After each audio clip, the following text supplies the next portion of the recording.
Welcome to this presentation regarding Indicator 14 Post-Secondary Outcomes for the SPP APR. The Individuals with Disabilities Education Act, or IDEA, requires each state to develop a State Performance Plan or Annual Performance Report, the SPP APR, that evaluates the state's efforts to implement the requirements and purposes of the IDEA and describes how the state will improve its special education implementation.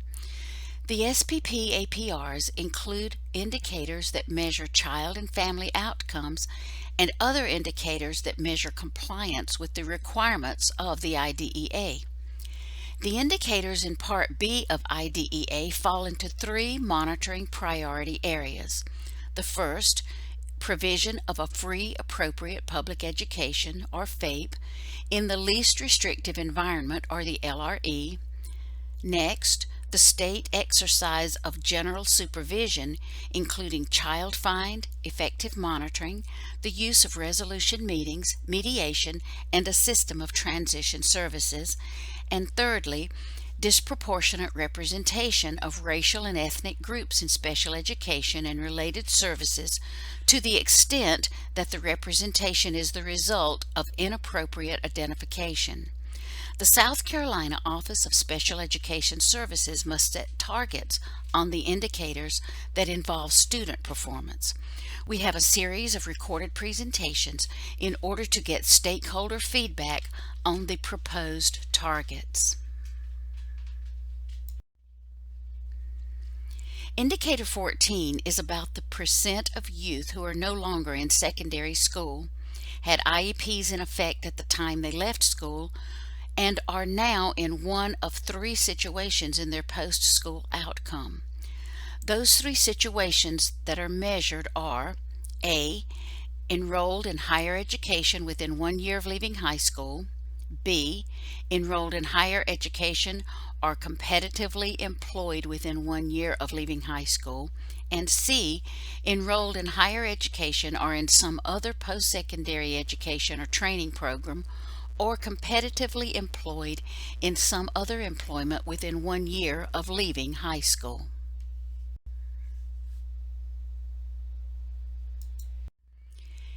Here you see the targets and outcomes.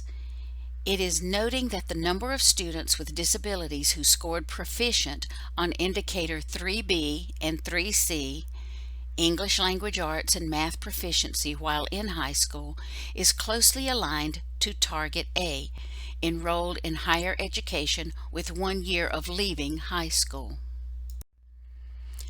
The graph on the left shows the number of students that move on to an institution of higher education. There are a lot of variables far outside our control that could affect this indicator, including the economy, personal situation of families, and so many more. We felt that it would be helpful to see the data coupled with some facts from both Statista and the U.S. Census Bureau.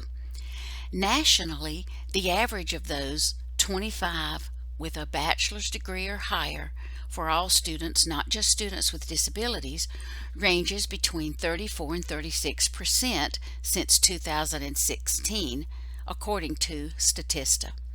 Remember that our data is showing students with disabilities who, after 1 year after high school, have started at a 4-year college.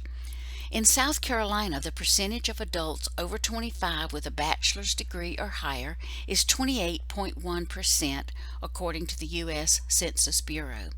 So this is a fact about all adults in South Carolina specifically. The choice to go to college is a very personal decision, and as we can see, not everyone is able to finish. Nationwide, school loan debt is a hotly discussed issue, which is going to impact decision-making in this area as well. This is why, for this point of data, we choose to simply use the current trend. This second graph is about the number of students moving on to higher education or competitive employment. This combines employment and higher education. These two options are very important for life after high school, and though college may not be everyone's route, competitive employment is essential. That is why for this target we are recommending the current trend plus 1 standard deviation.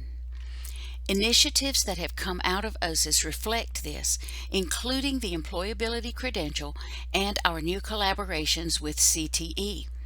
For Indicator 14 Part B, we believe that this should be the focus for OSIS. Here are our current suggested targets that we would like your feedback on, and there will be more information regarding these on the following slide.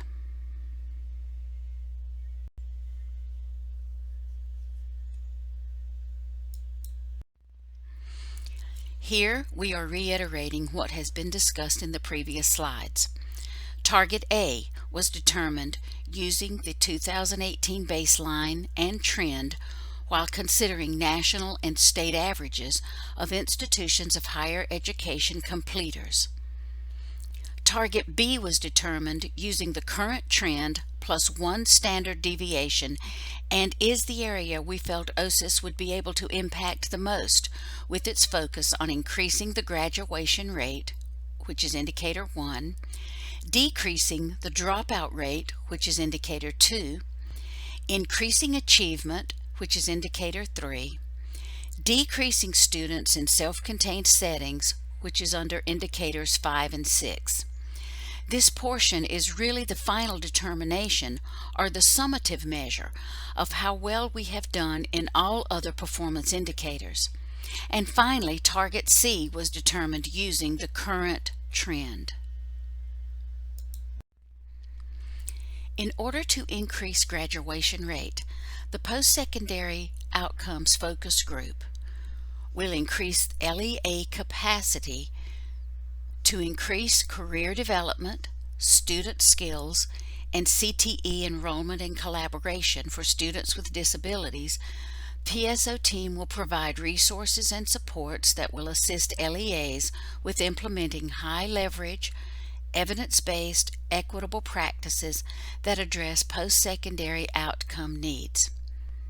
In order to monitor progress, which is much like monitoring those goals under the IEP, we will use a variety of data points.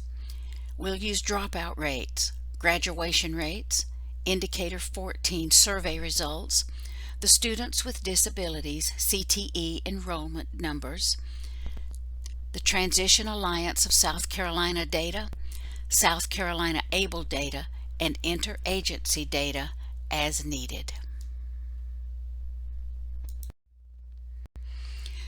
To support LEAs in achieving the long-term goal of increasing the graduation rate, the Post-Secondary Outcomes Focus Group has a variety of activities. We want to build learning management system modules for the CTE collaboration, the South Carolina High School credential, transition best practices, Indicator 13 compliance, and Indicator 14 compliance. We want to inform the LEAs and SOPs of our post-secondary outcomes implementation guide and assist the LEAs and SOPs in setting up graduation teams. We want to utilize TASK to help LEAs and SOPs implement best practices as defined by the post-secondary outcomes essential program components as determined by the school graduation team. And we want to build interagency relationships to establish strategies, trainings, initiatives, and related post-secondary goals. What does all of this mean for you as a teacher? You will be conducting comprehensive and multiple post-secondary assessments. You need to maintain an open dialogue with the System of Tiered Assistance or the SOTA team. You need to connect with outside agencies and service providers, and you'll see some of those listed. And you need to plan and provide instruction on a variety of skills, such as communication skills, self-determination, self-advocacy, financial literacy, and independent living skills, the rights and responsibilities surrounding the individual with the disability, the development of soft skills or job-specific skills, and assessing the individual accommodations under IDEA. Please provide us with your feedback on all of these target areas, on our activities, and any other issues that you have any information to provide. Thank you.